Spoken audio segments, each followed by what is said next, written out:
moo di Dame Mbodj mu daal di décider ñoom ñëpp boycotter li nga xam ne que moo di la TFM parce que kàddu yu Bouba Ndour yëkkati doyu leen parce que Bouba Ndour au contraire dafa mel ni kuy xaw a consommer Badara Gadiaga naan ko ay liberté d'expression am na fépp concrètement Arfam kàddu Bouba Ndour yi peut-être pourquoi doyul Sénégalais parce que à un moment donné doon réaction bi la ñu xaar si Bouba Ndour mais ñi doon xaar benn communiqué génn baalu te itam gouvernement bi ñoom jàpp nañ que ni Badara Gadiaga su ñëwaatee si plateau yi Bouba Ndour la neex concrètement Arfam. Mais Bouba doit prendre sa responsabilité.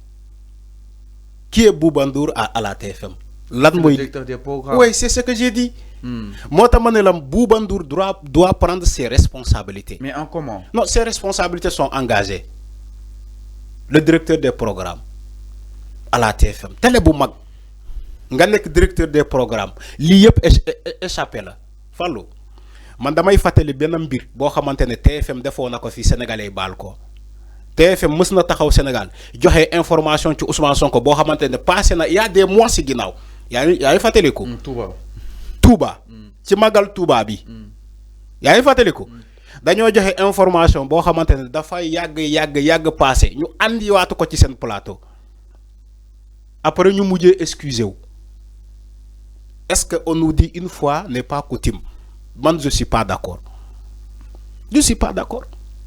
Donc erreur yaa ngi bëgg non erreur yaa ngi bëgg bëri à la TFM malheureusement erreur yaa ngi bëgg bëri c'est toujours la même personne Ousmane Sonko. Mais cadre yu mu yëkkati que ni ces propos n'engagent que ki nga xam ne que moo di justement Badara Gadiaga mais Alpha lorsqu'on est en direct lorsqu'on est en direct des fois nga sarax la des fois tamit keneen sarax la exactement fallo lorsqu'on est en direct parce que y a des aléas tamit du fallo la responsabilité de Bouba Ndour est engagée sur les propos de Badara Gadiaga. Non, il est le directeur des programmes, le rédacteur en chef, le chef de rédaction de la rédaction. Ak ñi nekkoon ci régie bi. Comment quelqu'un peut insulter et l'animateur de l'émission, il est là, hein, Der. Il regarde Badara Gadiaga. Mais non. Il était concentré de ses propos. Non, Fallo. Nous avons réalisé subitement la gravité de ses propos. Fallo, je ne parle pas de la régie. Je parle de l'animateur. Badara Gadiaga, est-ce que réalisé je parle de l'animateur de l'émission. Der. Der était là. Quand Badara Gadiaga insultait, Der était à côté. Der était à côté. Aussi, lui aussi, sa responsabilité est engagée. Mais maintenant, Bouba Ndour, ce qu'il a dit, Bouba n'a qu'à prendre sa responsabilité. Parce que c'est comme si Bouba, en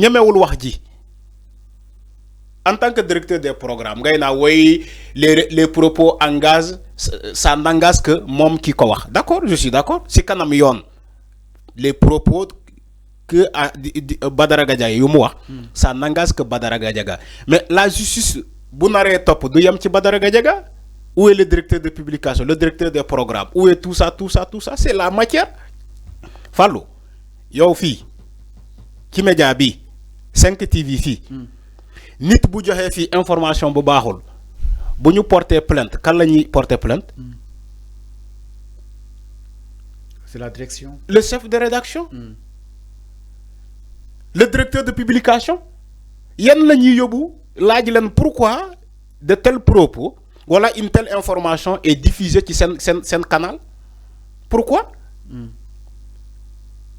Mais aujourd'hui, si on porte plainte, par exemple, contre Badara Gadiaga, mais aussi la responsabilité de la télévision, la TFM, est engagée aussi. Alors, mais Arfan, est-ce que tu as ça à dire le boycott? Non, moi je ne suis pas pour. Parce que Dame Mbodj nee na ba nga ko agressé foofu sa TFM mi ngi doon xaar taxawaay bi mais gisu ko aussi dem na fa à multiples reprises ñu daal di koy toroxal entre autres ñoom ñiy xaar les excuses publiques justement de la TFM ak aussi li nga xam ne que moo di mbir yi moo waral ñu décider pour boycotter exactement la télé. Non, Fallo. Je ne suis pas pour le boycott. On ne boycotte pas la TFM. Pourquoi on doit boycotter la TFM? Parce que Badara Gadiaga wax na fa mais Badara Gadiaga n'est pas la TFM.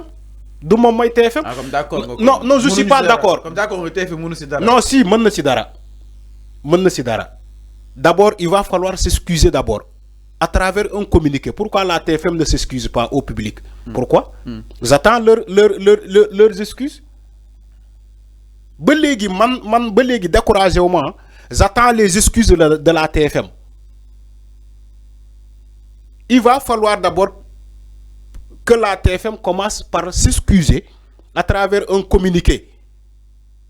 Bala ñuy egg ci leneen foofu lay xaaree TFM mais quant à on doit boycotter la TFM je suis pas d'accord parce que la TFM information yu muy diffuser c'est pas pour elle la TFM c'est pour le public c'est pour les Sénégalais maintenant boo leen boycotter TFM vous privez les Sénégalais de cette information journaliste dañu ne liggéey journaliste mooy lan Fallou joxe information ah boo xamante ne bu sûr et vrai loolu mooy liggéey journaliste mais boo leen boycotter TFM tey mais ñi fa war a dem di joxe information au peuple duñ fa dem mais vous privez à la population cette information là moo tax je suis pas d'accord avec Dame Mbodj on doit pas boycotter la TFM je suis pas d'accord avec le ministre Aliou on doit pas boycotter la TFM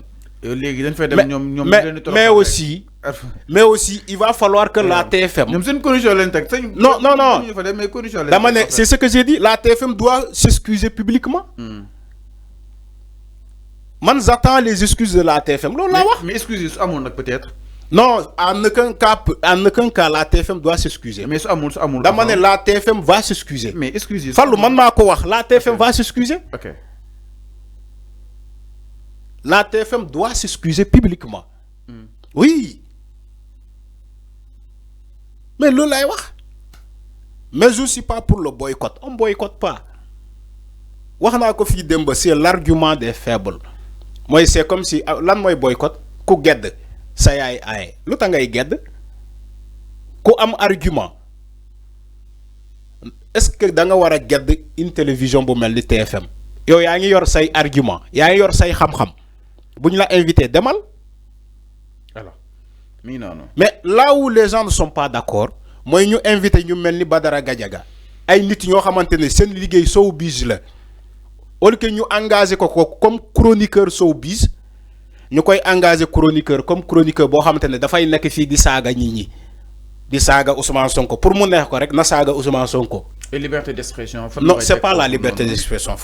Pas ça, liberté la liberté d'expression, encore une fois, est encadrée par les lois. Lola, après vous me dites que la liberté d'expression, c'est quoi la liberté d'expression? Moi, nit kuy saga, légui saga bi ci liberté d'expression la bok. Parce que dégg nañu ay cadre yu mel ni ci Ardo Ñing ba muy saga.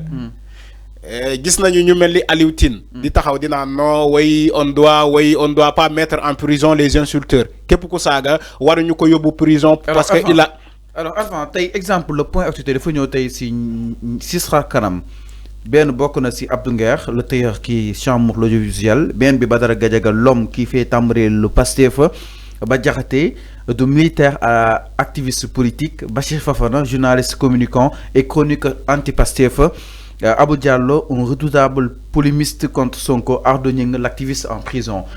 Peut-être,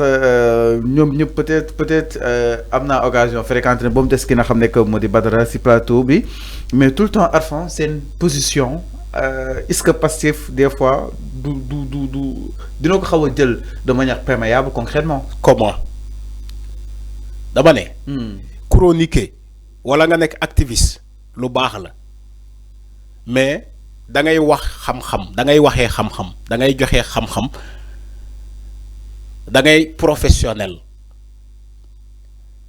mais Sénégal ngay ñëw nga gis ay insulteurs ñu ay nit yabal ne ko demal ci plateau ngay saaga demal ci plateau ngay saaga premier ministre demal ci plateau ngay saaga diw boo paree émission ñu fay la exemple laa la jox ñooñu dem ci ay plateau di saaga ay gor di saaga ay baay jàmbur après ñu ne leen wëy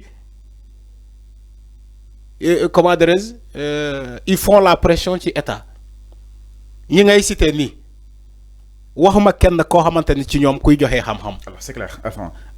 non dama bëgg nga ne ma ñi nga cité nii sànq kii mooy joxe xam-xam ñi nga cité yëpp amul kuy joxe xam-xam. alors c'est clair saaga rek. c'est clair alors pour ñu terminer point boobu noonu par rapport ak li nga xam ne que moo di kàddu yi nga xam ne dañuy faral di ko gis parce que démb pas mal de journalistes génn nañ ñoom Fatou Abdou Ndiaye entre autres li ñu itam du côté de la régie